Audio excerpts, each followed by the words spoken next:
está cargado la charla que está grabada. Sí, profe. Sí, sí. Entonces, ¿tiene algo de noción de lo que vamos a hablar? Yo digo para ir más rápido y concreto a lo que son patologías, pero si no, bueno, una breve introducción, lo que vamos a hablar son enfermedades que se manifiestan con una alteración de estas que son las funciones cognitivas o funciones mentales superiores. Las voy a mencionar, no puedo explicar todo porque si no se va a hacer muy extenso, cuáles son, en principio, la orientación con la que ustedes se ubican al odio autopsíquicamente en tiempo y espacio, la atención como esa capacidad de focalizar en parte de un estímulo al que uno está expuesto y prescindiendo de todo lo que sea externo a ese estímulo. Las praxias como la capacidad de adquirir planes motores destinados a algún propósito. La memoria como la capacidad de almacenar, aprender nueva información e invocarla. Las habilidades visoespaciales que tienen que ver con esa información bidimensional y tridimensional de ubicarnos en el espacio. La gnosia como capacidad de reconocer, que puede ser una gnosia visual, táctil. Lenguaje como capacidad de expresar ideas y de comprender la que recibimos. Funciones ejecutivas localizadas fundamentalmente en el lóbulo frontal, como aquellas destinadas a la planificación, organización, pensamiento abstracto. Quedan más, pero bueno, la última que yo noté es la cognición social, que es esto de poder ensamblarnos en una sociedad e interactuar con otros individuos. Estas funciones no están compartimentalizadas porque son producto de conexiones de redes entre diferentes segmentos del cerebro. Pero cada parte del cerebro tiene predominantemente una función. Entonces, yendo a lo que es patología, por lo pronto cuando nosotros abordamos a un paciente que viene a quejarse de alguno de los síntomas, el más importante es el de la memoria, hay tres posibles escenarios. Esto es habitualmente en gente mayor, o un síntoma asociado al envejecimiento, o ya como parte de un problema médico, que es el deterioro cognitivo, o como su última expresión, donde el compromiso ya es severo, que afecta la funcionalidad y por tanto la autonomía del paciente, que a eso le llamamos demencia. Entonces, una cosa es el envejecimiento, donde pueden haber síntomas cognitivos, hay un proceso involutivo en el cerebro, pero producto del paso de los años, no de una patología, y donde tal vez como síntoma distintivo lo que hay es un enlentecimiento en el pensamiento. ¿Bien? Pero la persona puede preservar toda su función. Por otro lado, tenemos lo que es el deterioro cognitivo leve, donde es el paciente que por lo general concurre por cuenta propia, o sea, registra su falla, es consciente de lo que le ocurre, y a pesar de, por ejemplo, en el caso de la memoria, puede tener olvidos, pero sigue siendo una persona autónoma, o sea, puede vivir solo, pagar sus cuentas de servicios de la casa, no dejar hornallas encendidas o generar situaciones de riesgo. Y por último, en el extremo, entonces, como les decía, la demencia, donde por definición hay un compromiso cognitivo, pero eso solo no alcanza para definirlo como demencia, sino que tiene un impacto severo, ¿tá? Donde la persona entonces ya pierde esa capacidad de autonomía. Como verán, lo que les estoy transmitiendo son conceptos funcionales, no estamos hablando de enfermedades, sino cómo rinde un cerebro. Para reasentar esto, entonces, por un lado tenemos el deterioro cognitivo mínimo o leve, donde hay habitualmente una queja de pérdida de memoria, que obviamente está asociado a la edad y hay que tomar en cuenta el nivel educativo del paciente, pero globalmente es independiente cognitivamente.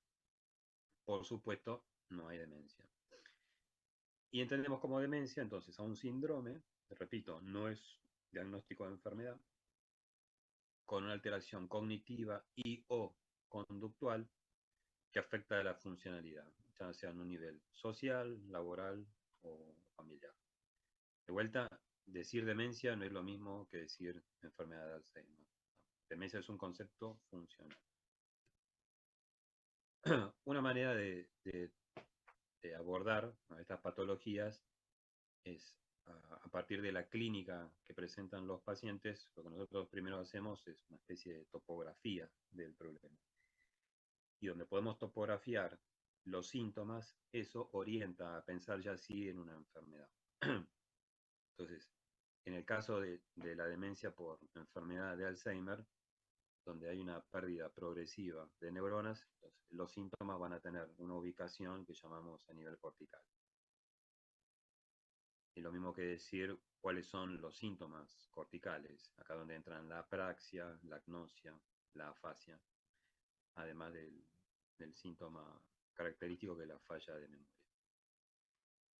Por otro lado, en el caso de las enfermedades que afectan los ganglios de la base, a la larga podemos ver ese compromiso cortical, pero inicialmente vemos síntomas disejecutivos, ¿sabes? Por compromiso de redes subcorticales, como también puede verse en la enfermedad cerebrovascular. El siguiente paso sería hacer ya una interpretación etiológica y basándonos un poco en lo que es la estadística. Y sabemos que la enfermedad que genera demencia, por lejos, más frecuente es la enfermedad de Alzheimer. En segunda instancia, dependiendo de la serie que uno pueda leer, me encontrarán la demencia por cuerpo de Lewy o la enfermedad cerebrovascular. Además de considerar lo que serían esas enfermedades neurológicas primarias, hay que tomar en cuenta una serie de condiciones, por ejemplo, sistémicas, que pueden tener impacto a nivel del sistema nervioso central. Y su importancia radica en que al reconocerlas e identificarlas en los exámenes complementarios que ustedes soliciten, pueden modificar lo que en principio se interpretaba como una enfermedad degenerativa. Deterioro cognitivo, no demencia. Repito, es un deterioro de la función cognitiva, o sea, es una persona que venía intelectualmente funcionando de una manera y de un momento determinado hace un declive. ¿Ah? Y no es lo mismo considerar el deterioro cognitivo en una persona universitaria que una persona que no pudo terminar la escuela primaria. Va a tener otro rendimiento. Ese elemento hay que tomarlo en consideración a la hora de la anamnesis. Es un deterioro de funciones que pero permite conservar la autonomía de la persona, entonces las actividades están preservadas. En poblaciones mayores es prevalente, nada despreciable 20%, y lo importante es porque cuando los pacientes se llevan este título, una de las inquietudes, bueno, pero esto va a quedar así o va a avanzar. Entonces, se estima que anualmente de esa población, un 10 o un 20% va a progresar a demencia. Y a los 6 años esa proporción se dispara. Pero no hay que olvidar que, sobre todo si ustedes identifican factores que se puedan corregir, una persona con deterioro cognitivo puede volver a la situación previa. Por lógica se interpreta entonces que va a ser mucho más común ver pacientes con deterioro cognitivo que con demencia. No todo deterioro cognitivo va a avanzar a demencia y toda demencia primero pasa por un deterioro cognitivo. A la hora de abordar a estos pacientes, y uno ya por la anamnesis ve que hay un compromiso, pero que es una persona autónoma, no tiene demencia, en esto de tratar de predecir si va a conservar esta situación o va a avanzar, nos podemos basar en la presentación clínica que tenga. Entonces, no es lo mismo un paciente que tiene un compromiso aislado de memoria que aquel que tiene un compromiso de otro dominio, por ejemplo el lenguaje, pero sin afectar la memoria.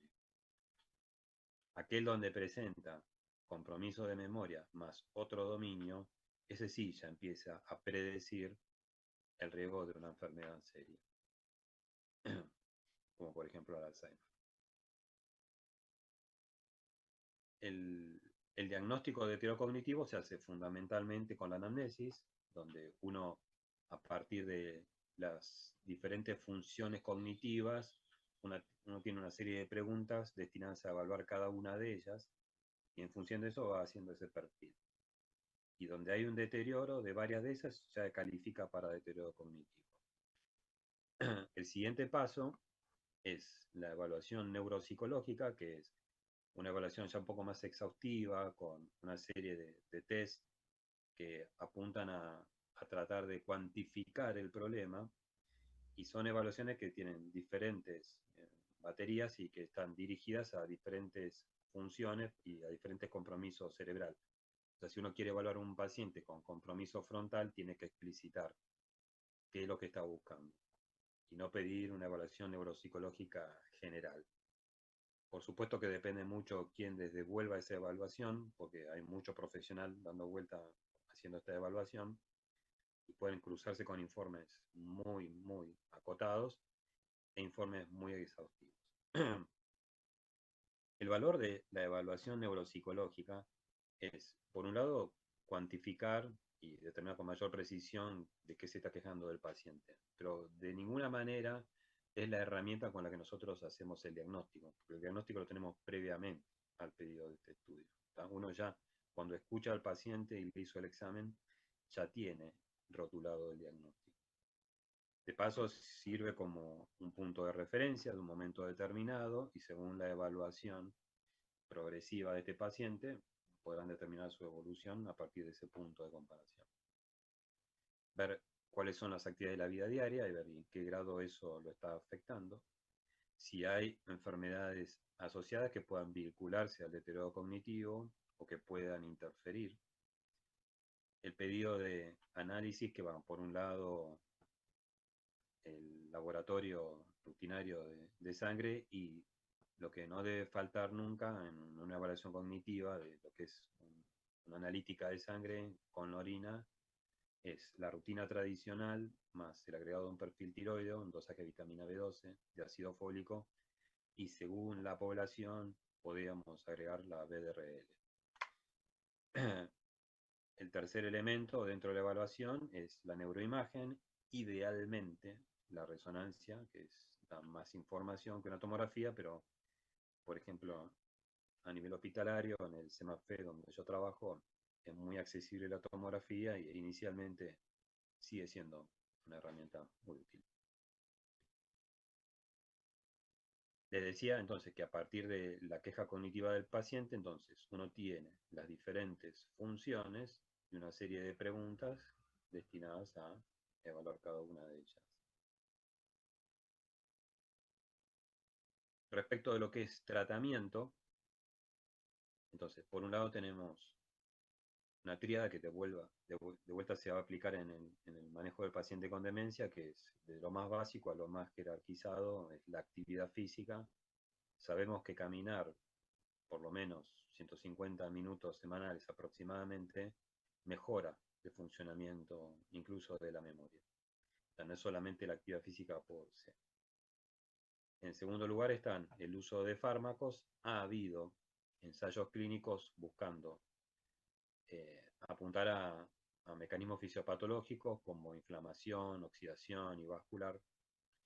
Lo cierto es que en el caso de los inhibidores de la colinesterasa, que son 3 fármacos avalados para el uso de enfermedad de Alzheimer, diversos estudios mostraron que pacientes con deterioro cognitivo, sin calificar para demencia, podían beneficiarse en la función cognitiva. Por lo tanto, nos queda como una opción y uno lo discute con el paciente, que no le está ofreciendo un fármaco que necesariamente lo va a mejorar, pero que existe una chance. Y, en mi opinión, lo que más rédito da es lo que se conoce como estimulación cognitiva. Esto consiste en hacer actividades que, bueno, además de lo físico, va con lo intelectual, y para esto, bueno, dependiendo de ese deterioro cognitivo mínimo que presente la persona, uno puede hacer que el paciente se haga cargo de esa estimulación con diversas actividades. Yo suelo recomendar, por supuesto, el concepto es desafiar a un cerebro. Entonces, que la persona incursione en tareas que no tenga un claro dominio. Practicar un arte, ejecutar un instrumento de música, por más que la persona no sepa tocar música, es una actividad que involucra al cerebro simultáneamente, por lo tanto, en términos de estimulación, es exquisito. Aprender un nuevo idioma. Participar de grupos con personas desconocidas, que también es un gran estímulo neurológico. Cosas que puede hacer desde su casa, como mirar un programa de televisión y después comentarlo con su familiar y de esa manera hacer funcionar su memoria. Respecto de deterioro cognitivo, ¿alguna duda?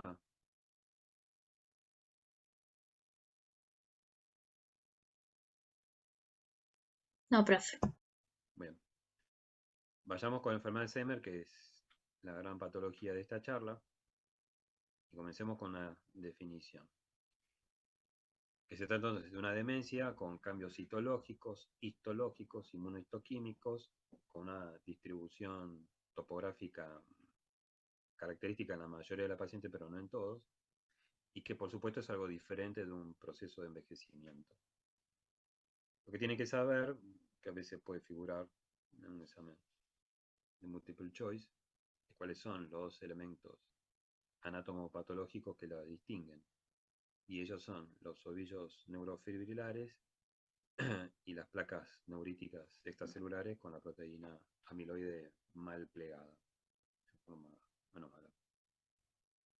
Por lo tanto, el diagnóstico de certeza requiere de anatomía patológica. En la práctica eso no se aplica, lo que nos lleva a hacer un diagnóstico en términos de probabilidades.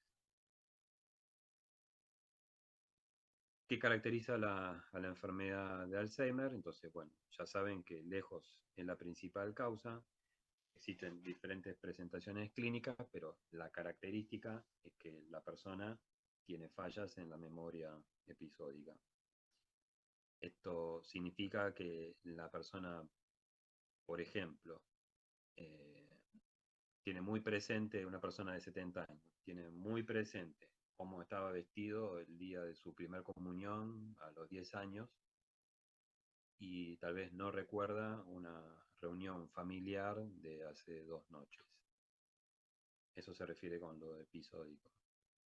También puede haber una falla en, en la memoria nominativa, entonces, por ejemplo, no recordar el nombre de, no le digo familiares, que son personas muy cercanas, pero sí algún conocido o allegado, que antes salía por reflejo invocar su nombre y hoy ya no tanto. Otro de los síntomas es la desorientación espacial. Entonces, una persona que va a hacer un trámite al banco, dejó estacionado el auto a 2 cuadras y cuando sale no recuerda rápidamente dónde dejó estacionado el auto. Sabemos que en una proporción importante está determinado genéticamente y que el tiempo de evolución de la enfermedad, por supuesto que está muy condicionado por el cuidado clínico que tenga el paciente, es de aproximadamente 10 años un poco para arriba. Existen presentaciones que no son con estas características, como por ejemplo la atrofia cortical posterior a nivel occipital, donde los síntomas inicialmente son visuales y no hay tanto desorientación y falla de memoria. Pero a la hora después de estudiar esos cerebros se ven las mismas características anatomopatológicas que en el fenotipo típico.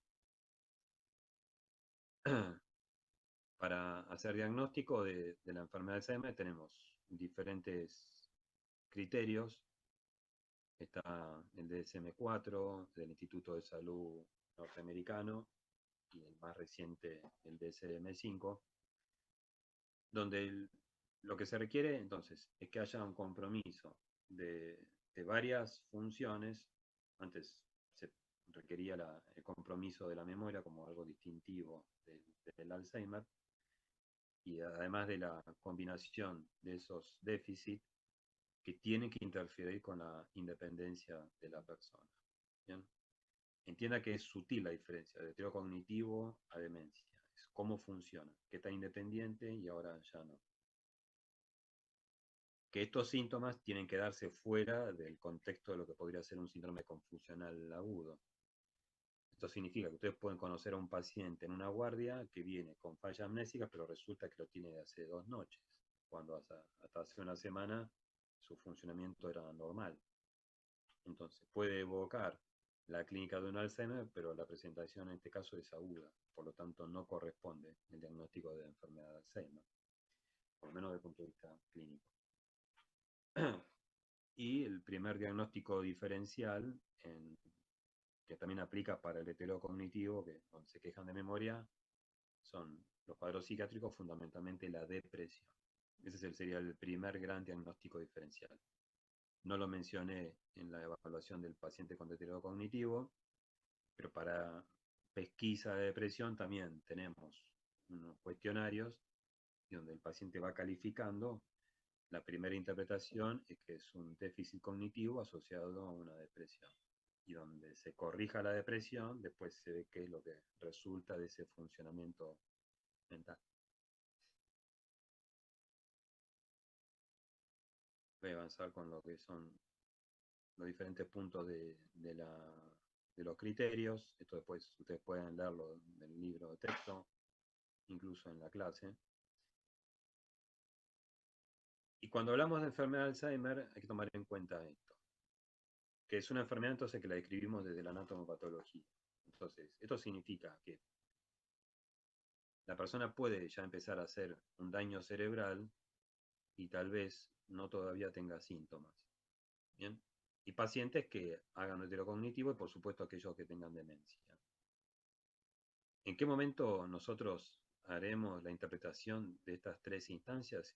Y depende de lo evolucionado que esté la enfermedad o de la patología, del sustrato me refiero, y de la edad del paciente. Porque seguramente muchos individuos mueren con enfermedad de Alzheimer, me refiero a la anatomopatología, pero que cognitivamente están intactos. ¿Bien? Y pacientes que le dio el tiempo para desarrollar toda la sintomatología neurológica. O sea, no toda enfermedad de Alzheimer histopatológica necesariamente tiene demencia.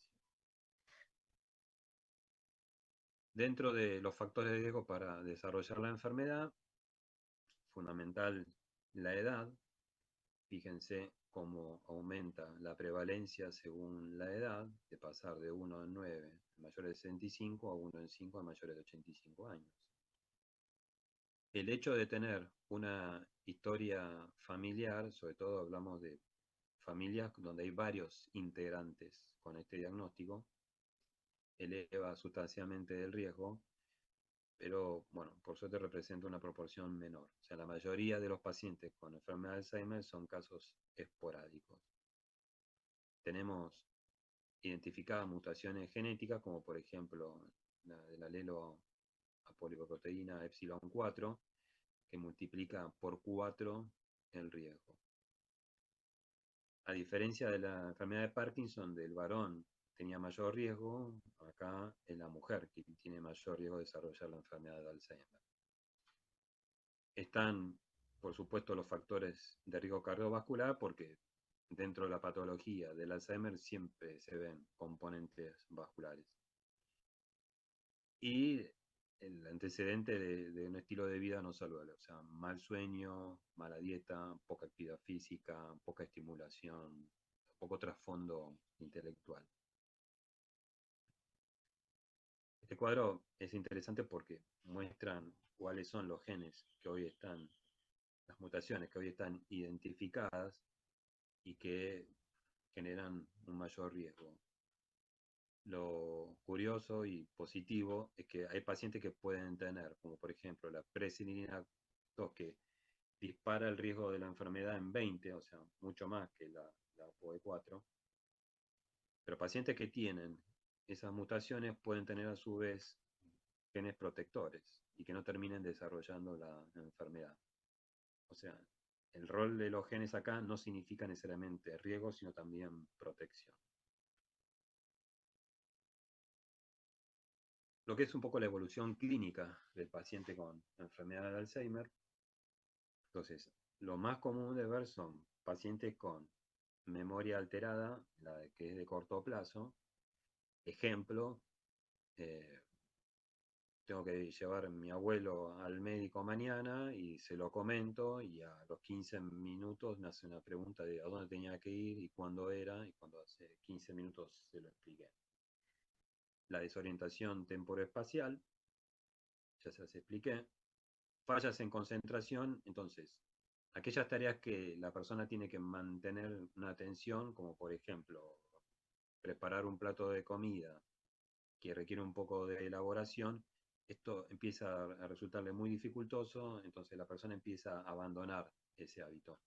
No van a escuchar la queja de que ya no cocina más, sino que hay una pérdida de ciertas actividades que requerían el uso de atención y hoy ya no se están dando. La dificultad para encontrar la palabra y esta fatiga mental progresiva que es cualquiera de estas actividades que estamos mencionando, a los pocos minutos de estar ejecutándola, uno puede empezar a ver fallas. O sea, una persona con Alzheimer puede tener una conversación muy lúcida, pero si ustedes le dan tiempo, van a empezar a percibir ciertos errores.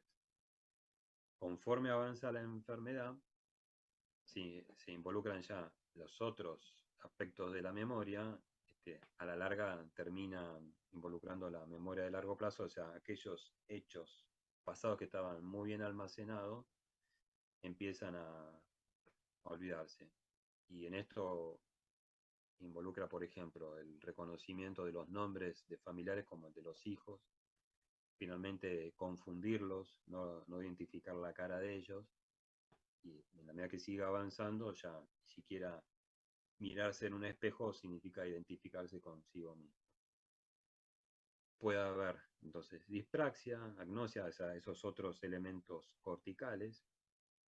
El lenguaje se va haciendo cada vez más pobre, tanto en la expresión como en la comprensión.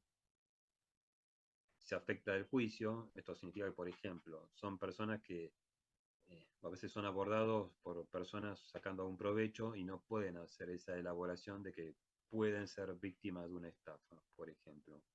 O hay veces que dejan entrar a la casa personas que no son de su conocimiento. Se altera el pensamiento abstracto, bueno, pacientes que ya les cuesta, por ejemplo, manejar billetes y hacer cálculos a la hora de hacer un pago, los confunden. Y dentro de lo que es un poco esta evolución de no verlo como algo que va ineludiblemente progresando, sino que puede haber fluctuaciones. Entonces, momentos donde la persona parece muy lúcida y a la primera de cambio hace o un comentario o tiene una conducta que deja perplejo al familiar. Porque si hace 2 minutos estaba tan lúcido como puede ser que ahora cometa semejante falla. Esa fluctuación puede darse en el día a día o a veces semana a semana, mes a mes. Lo cierto es que hay siempre una tendencia en que esto va a seguir avanzando. Y por último, queda el estadio terminal, donde ya se involucran, o sea, el proceso involucra todo el parénquima cerebral, entonces se afectan todas las funciones y aparecen aspectos no intelectuales como el oimiento, pacientes que pueden desarrollar parkinsonismo o por compromiso de la primer motoneurona espasticidad, van afectando su capacidad de movilizarse. Entonces, un paciente que comienza con que olvida cómo recordar, y en la medida que todo va avanzando, olvida cómo vestirse, olvida cómo hablar, olvida cómo caminar. Aparece la incontinencia de esfínteres, entonces hay pacientes que hay que educarlos para en determinado momento sentarlos en un inodoro y que no tengan complicaciones fuera de ese momento. Finalmente se suspende la comunicación verbal, la dependencia de terceros ya es absoluta y son pacientes que requieren una supervisación las 24 horas. Como síntomas que pueden acompañar y pueden darse al comienzo, pero usualmente es más bien con el progreso de la enfermedad, son los síntomas neuropsiquiátricos. Pacientes que por ahí pueden comenzar con fallas mnésicas y asociado a esos síntomas depresivos que en principio no responden a un hecho puntual. Cosas más complejas como son las ideas delirantes, un clásico es no recuerdan dónde dejó el dinero, entonces la primera interpretación es que alguien se los robó. Y ese alguien puede ser un familiar. Y por otro lado, las alucinaciones, que usualmente son visuales, ¿tá? A diferencia de la esquizofrenia, que son mayormente auditivas. Como parte de la evaluación, entonces, está esa evaluación que uno hace en el consultorio, evaluando las diferentes funciones cognitivas. Después uno tiene ciertas herramientas básicas como son el mini mental test o el test del reloj, que se hacen muy rápidamente y permiten un poco tamizar a estos pacientes. Y una vez que hicieron esa interpretación, por un lado piden la evaluación neuropsicológica, dependiendo de qué tipo de demencia están sospechando. Bueno, en el caso de acá del Alzheimer, ya hay preestablecido qué es lo que hay que buscar. Y dentro del laboratorio, lo que compete a todo heterocognitivo, como le decía, era la rutina con una orina completa y asociado a eso una TSH, T4 libre, B12 ácido fólico. Y dependiendo si hay historia de consumo de alcohol o sospecha de eso, el dosaje de vitamina B1. Dentro de las imágenes, de vuelta, tomografía, resonancia, son suficientes. En caso de sospechas o que la clínica no es tan determinante, entonces tienen dudas si esto puede ser una presentación atípica de Alzheimer o una demencia frontotemporal, tienen estudios metabólicos que permiten topografiar y a partir de eso entonces hacer un avance en la interpretación. Existen después otros estudios, pero que no se piden en la práctica, salvo situaciones muy excepcionales o como parte de una investigación. Pero en la práctica es el examen neurológico, el pedido de elaboración neuropsicológica, laboratorio e imagen. El gran desafío entonces es poder encontrar hoy aquellos marcadores que sean exclusivos de la enfermedad y no tener que esperar una anatomía patológica post-mortem. Entonces, un paso adelante es la identificación de ciertas sustancias como la beta-amiloide, la proteína tau fosforilada y marcadores peroxónicos específicos de neurodegeneración en el líquido cefalorraquídeo y los neurofilamentos y proteínas tau en suero en plasma. Esto está avanzando, lo que queda por definir, bueno, puntos de corte para decir, bueno, esto sí es compatible con la enfermedad y esto no. Esto es algo que todavía está definiéndose.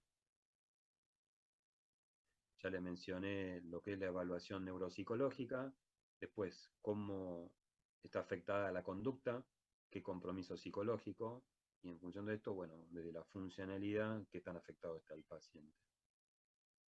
A la hora del tratamiento, entonces tenemos medidas no farmacológicas y farmacológicas.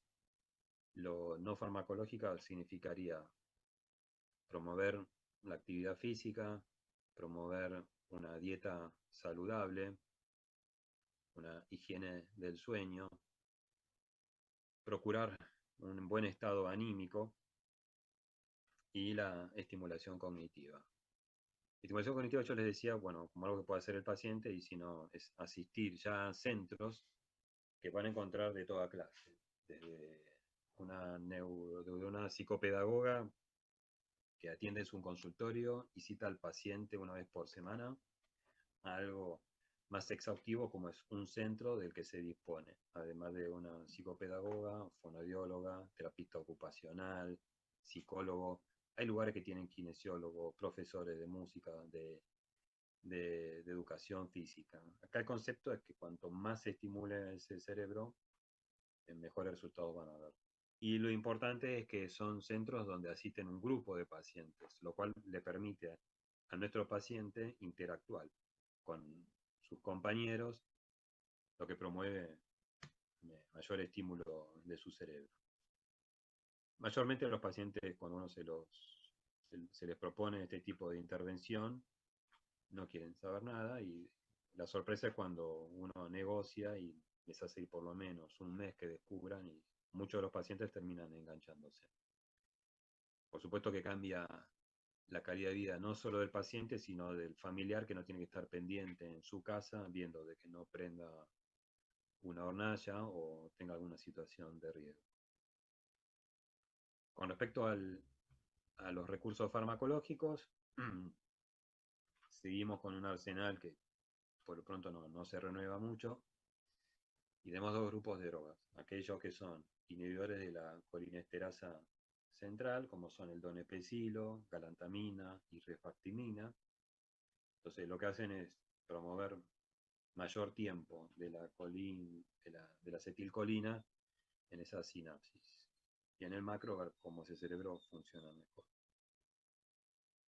Son fármacos que tienen diferentes dosificaciones de regímenes de ingesta. El más práctico es el donepezilo porque es un comprimido en el día, lo cual hace más fácil el manejo. Y por otro lado entonces está el modulador de la transmisión glutamatérgica, que es el memantina. La guía de recomendación de manejo digamos, recomiendan usar inicialmente en la enfermedad los anticolinestéricos y para situaciones ya moderadas avanzadas el agregado de memantina. En la práctica muchas veces vemos que donde el paciente comenzó con un fármaco, tiempo después inmediatamente agregamos el segundo dándole toda la chance posible. Existen otros fármacos, pero que no tienen todavía un peso que los avale la evidencia como para recomendarlos, como son los vasodilatadores, que suele verse con frecuencia su uso. Dentro de la otra farmacología, bueno, lo que tiene que ver con el manejo paliativo, es decir, todos aquellos síntomas que no son específicos del manejo de la enfermedad, como los síntomas psiquiátricos o trastornos del sueño o de incontinencia o síntomas disautonómicos, bueno, para eso tenemos diferentes opciones. De Alzheimer, termina ahí. ¿Alguna duda, pregunta?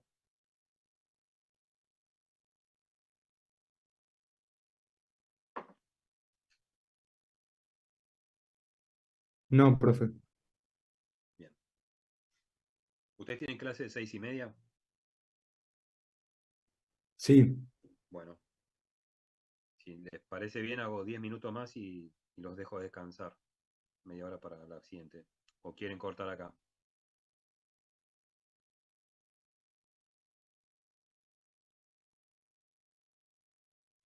No, si quieres seguimos esta última parte. Bueno, vamos con demencia vascular. Bueno, como le dije al comienzo, dependiendo de la serie que uno lea publicada, representa la segunda o tercera causa de demencia. Aquellos pacientes que padecieron una ACV tienen de un 15 a un 30% de riesgo de desarrollar una enfermedad a los 3 meses de ocurrido el evento, y a largo plazo se sostiene un 20 o 25%. Dentro de los factores de riesgo, así como la edad es un factor de riesgo para el ACV, la enfermedad cerebrovascular, que después de los 55 años, por cada década vivida, se duplica el riesgo de padecerlo. En el caso del deterioro vascular, el riesgo se duplica cada 5 a 3 años. Hay trabajos que muestran la asociación de patología propia del Alzheimer en aquellos pacientes que tienen la suficiente carga de lesión vascular como para interpretar que ese deterioro cognitivo es de causa de origen vascular. Factores de riesgo, entonces, quedamos con la edad, la baja educación, el sexo femenino, por supuesto la presencia de los factores de riesgo vascular.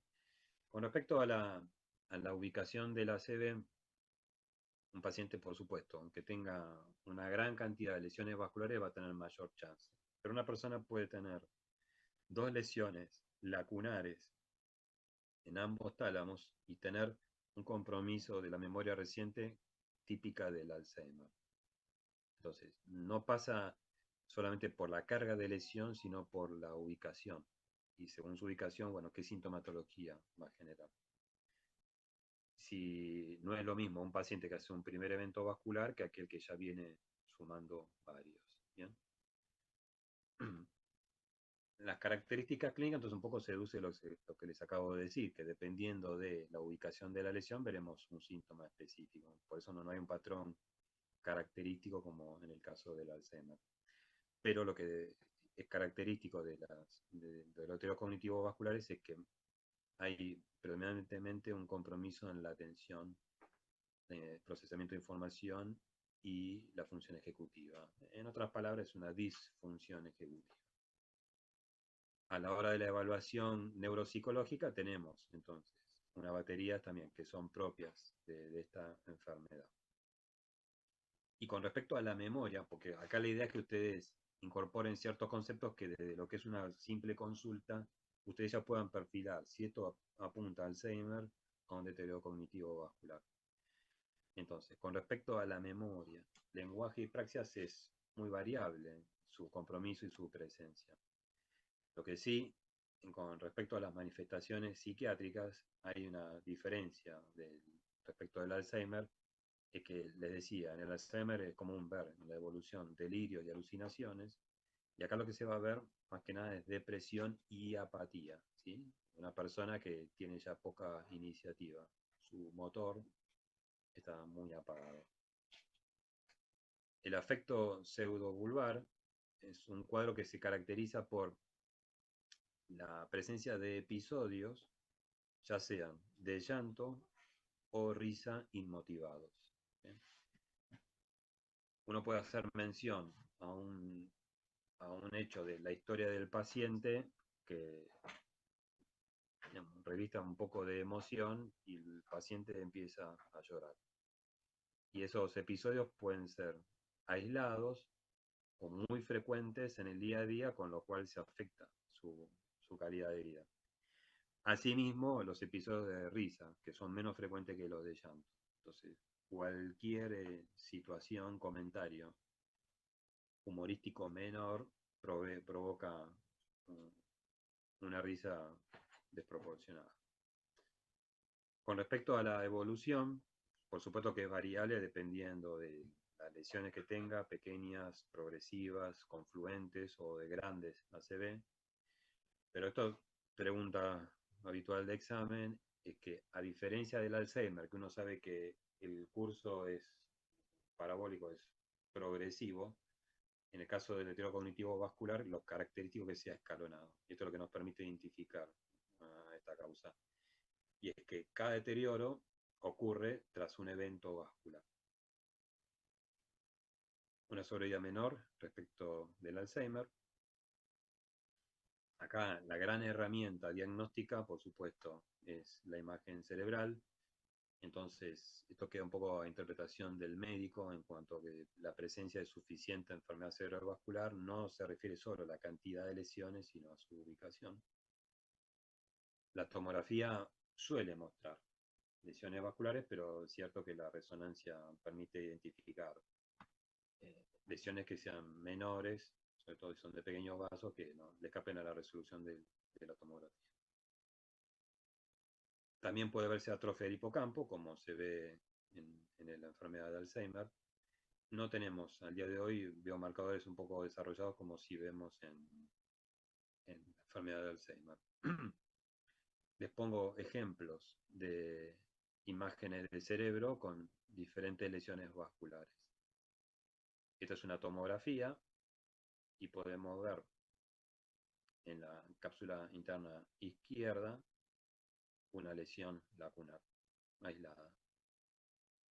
Esta tomografía lo que muestra es una lesión cortical, subcortical, de bordes claramente definidos, ¿bien?, que involucra el territorio de la arteria cerebral media derecha.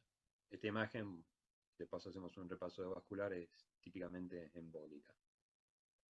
Y puede ser una lesión única si comparan el resto del parénquima y lo suficiente para dementizar a una persona.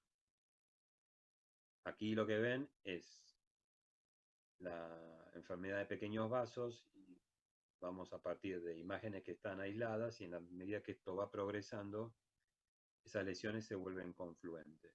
Entonces esto ya es una enfermedad de pequeño vaso moderada tirando a severa. En esta foto, lo que ven, comparen lo que es el lóbulo temporal izquierdo con el derecho. Acá lo que están viendo es una involución significativa del lado derecho como consecuencia de una lesión que ocurrió previamente. Entonces se ve, acá se ve como el asta anterior del ventrículo lateral, acá ya se ve.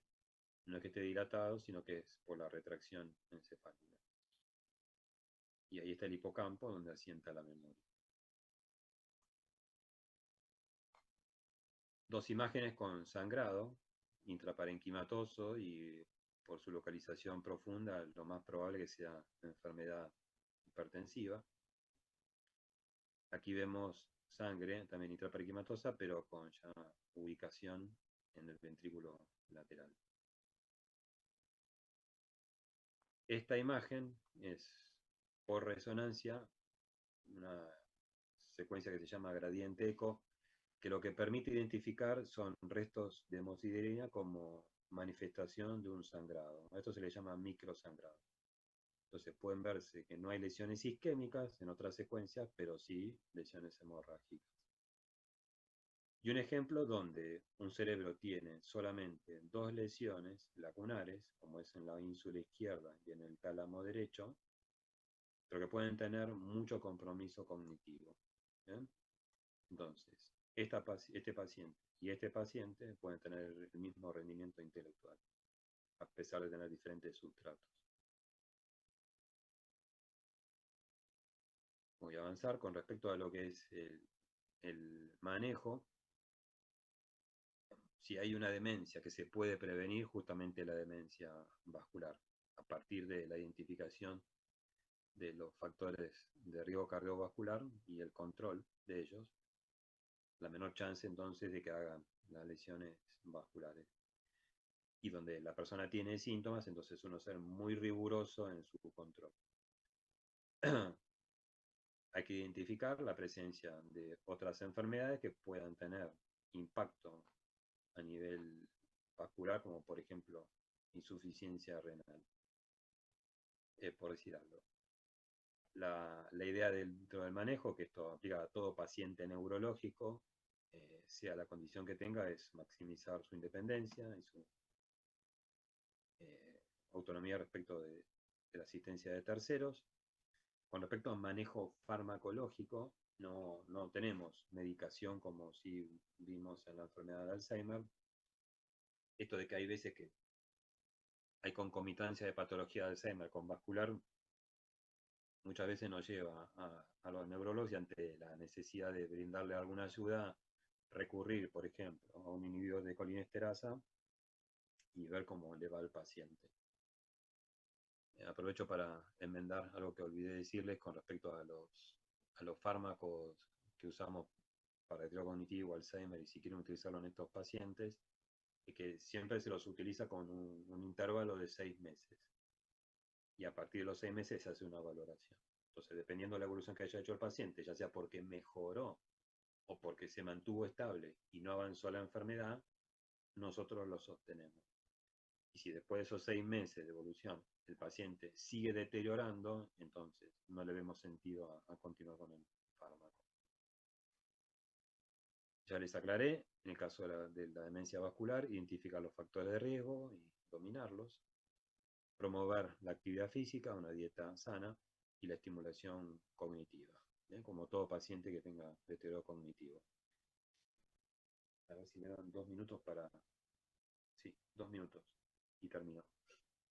La demencia por cuerpo de Lewy, bueno, como lo dice el nombre, justamente se la define por esa alteración anatomopatológica que nosotros la vimos en la enfermedad de Parkinson.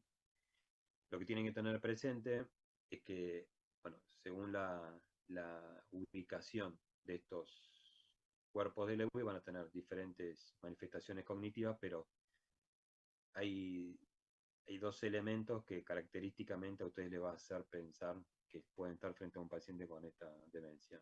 Y es que es la concomitancia de una demencia tipo Alzheimer y el agregado de síntomas y signos parkinsonianos en el transcurso del año de que apareció el síntoma cognitivo. ¿Bien?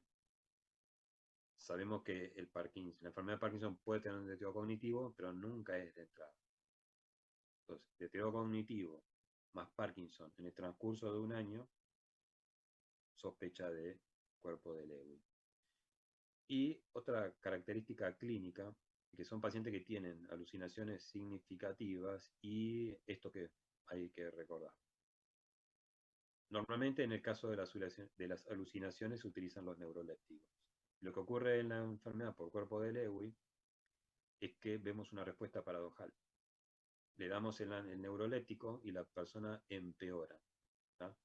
Esta situación nos toca muchas veces a los neurólogos de ver pacientes derivados por el psiquiatra que frente a un paciente que tenía alucinaciones se le indicó este fármaco y la persona empeoró.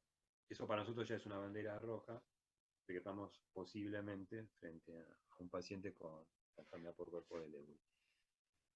El punto es que si yo identifico a un paciente que tiene un deterioro cognitivo tipo Alzheimer y parkinsonismo dentro del año y tiene alucinaciones, voy a tener precaución de indicar estos neurolépticos.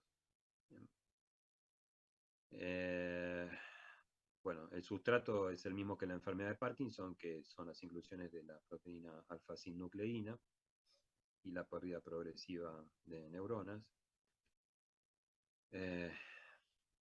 Otra de las características clínicas es que puede haber fluctuación. Esa fluctuación puede ser de horas, días, semanas, meses, donde la persona tiene un muy buen rendimiento y un gran deterioro. Repunta y deteriora. ¿no? Recordar la sensibilidad extrema a los bloqueantes dopaminérgicos típicos, los clásicos, y la risperidona. Con respecto a la evaluación cognitiva, entonces uno de vuelta, al hacer el pedido, tiene que aclararle a aquel profesional que vaya a hacer la evaluación cuál es su sospecha y lo que van a encontrar es fundamentalmente el déficit ejecutivo y visoespacial. El visoespacial, recuerden que se veía en el Alzheimer. Tenemos criterios clínicos, esto ustedes no tienen que saberlo, pero sí tener presente esa combinación de deterioro cognitivo más parkinsonismo en el transcurso de un año.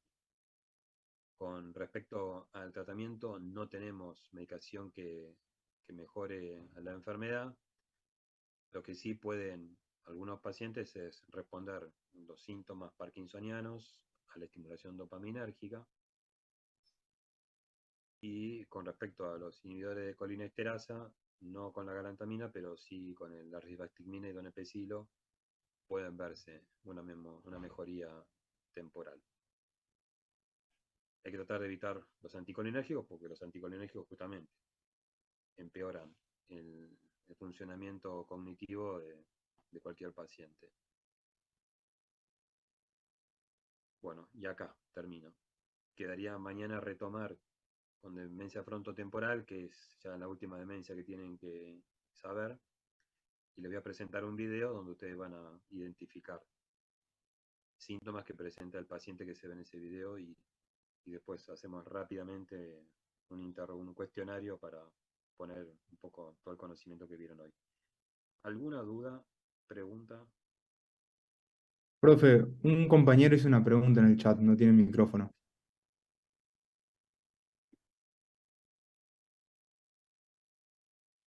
A ver, yo estoy ciego. Muy bien. Me pregunta si el deterioro cognitivo vascular sería una secuela de ACV o una patología distinta. Una persona puede tener un ACV y a partir de la función que haya perdido queda con un deterioro cognitivo, entonces es producto de ese ACV, pero también está lo que se conoce como enfermedad con lesiones silentes, o sea, nunca hizo un ACV la persona, pero empieza a deteriorar en forma escalonada, uno le hace la imagen y ve todas las lesiones vasculares. Entonces, la enfermedad cerebrovascular es un espectro que va desde lo asintomático, lo sintomático como puede ser el ACV y ahí en el medio el deterioro cognitivo, ya sea como parte de esa enfermedad silente o como posterior a un evento cerebrovascular, a una isquemia o una hemorragia. No sé si te contesté.